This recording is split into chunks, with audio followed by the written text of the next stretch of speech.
Hello and welcome to my garage. A very quick video for you today just regarding the rear drain holes in a BMW E61. This is a car with a panoramic roof, so it has the sunroof, which has a bad habit of letting water in. A really quick fix that you can do, very sort of quickly is just looking in the boot of a car. You'll find you've got these two holes here and here. Now in my car these were filled with underseals, so they wouldn't open up. But if you just get sort of a sharp tool or something similar, you can just push that in and just open those holes up slightly, and that will ensure that this sort of boot area doesn't fill with water and doesn't cover all these modules. Just another bit to check as well. I looked online, I couldn't really find the details of where these sunroof drains are. And they're actually up in the back here. So I've had the back head lining down, and you can see there's this is the top of the rubber hose, and that is the connection to the sunroof drain there. And in my car, this is the part that was actually blocked rather than the tube itself. So what I found was I sort of poked a bit of wire up in here, and that helped to clear that channel and let the water back through. And just up on top of the car at the moment, just to explain sort of where the sunroof channels are. So you've got the outside channel here. This is the drain channel, and then this is the sort of the guide channel for the sunroof itself.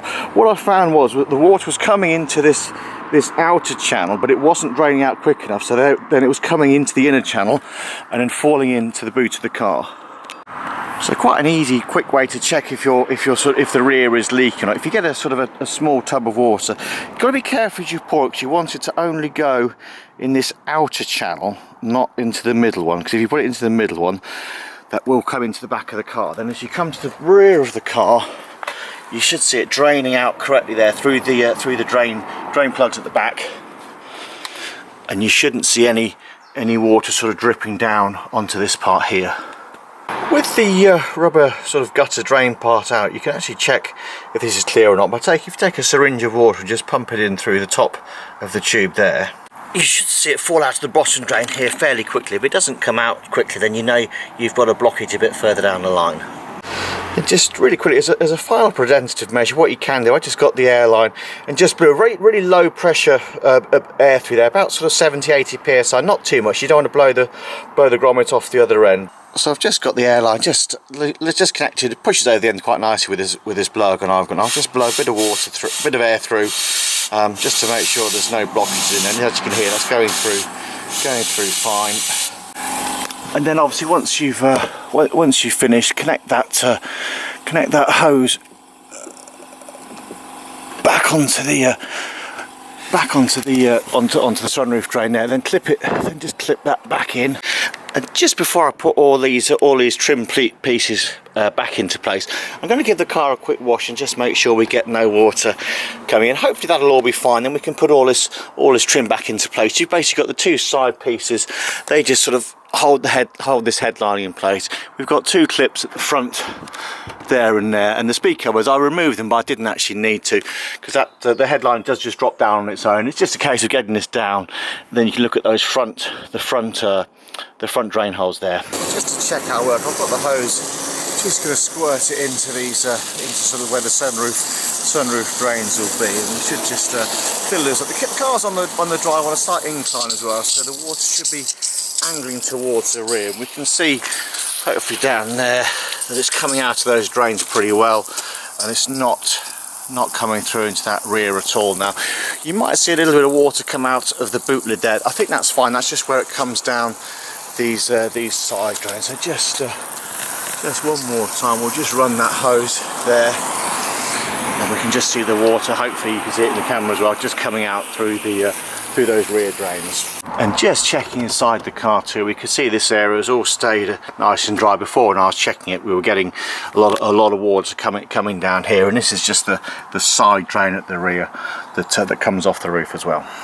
Now this counts as very much as one of those, while we're in there we might as well look at it jobs.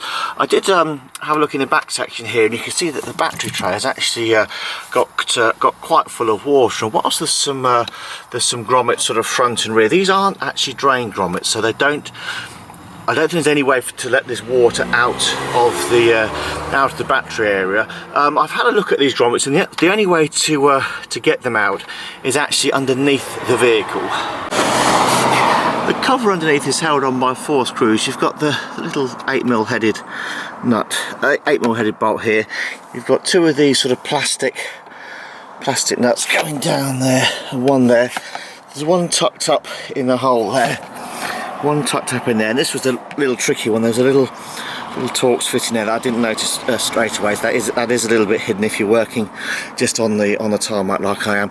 We can also see the holes that I've punched in, just where the holes are there in the chassis already, but the underseal had covered them up. So there's the 2 there. There's in that spare wheel well, just to stop that module getting covered in water.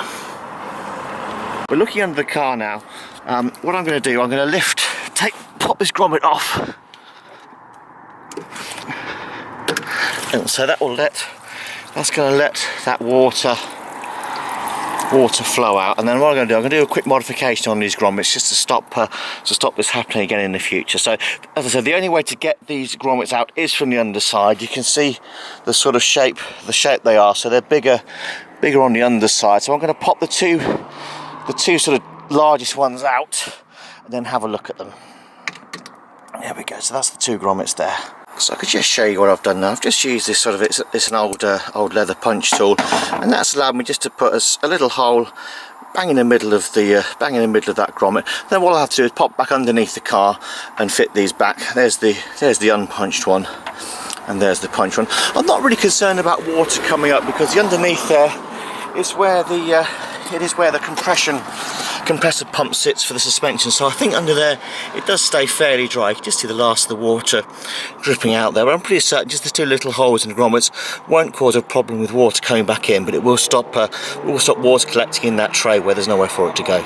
And just to show you quickly, I've dried all that battery area out, and hopefully you can just see in this bottom corner a little bit of sunlight coming through from underneath where that hole is, where that hole's in the grommet. So that should be good from now on. I'm going to get the battery back in and connect all that back up.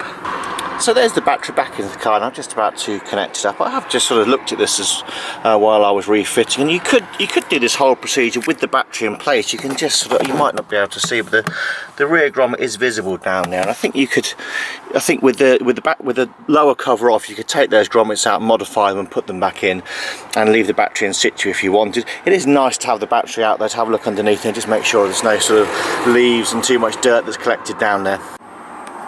So that's it for this very quick video, but if you do have one of these cars and you just want a really quick method of making sure this back area doesn't drain, I have to recommend just making sure those 2 holes are hit. Those 2 holes are clear. It is literally a 10-minute job. You've just got to take the spare wheel out and the cover on top, and you're straight in to do it. And that should prevent things like this happening again, where this module gets covered in water. Many thanks. Bye.